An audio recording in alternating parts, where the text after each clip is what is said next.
guys, it's Farmer Amy here, and you may be wondering what's for dinner tonight. Tonight I'm trying something actually that, as sad as I am to say, I've never cooked before in my own kitchen, which is fried chicken.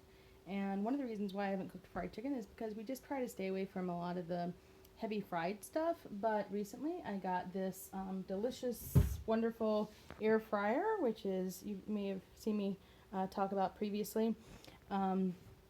So I figure, it's a lot healthier choice, and especially with the quarantine and staying in more, we haven't been able to have one of my guilty favorites, which is chicken bites from like Chick-fil-A and stuff. So I'm going to fix chicken bites tonight.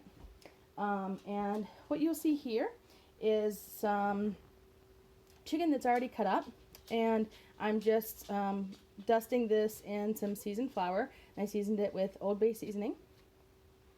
Okay, and then I'm going to take each bite, and I've got some buttermilk here, and so I'm just going to dip it quickly in some buttermilk.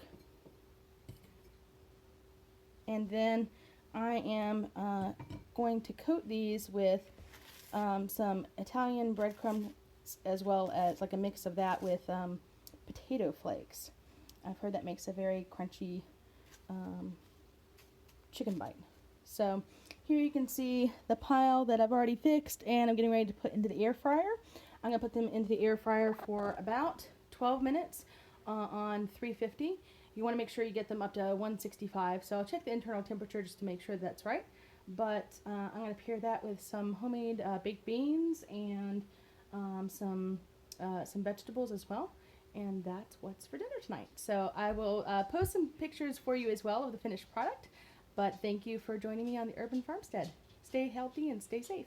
Bye, guys.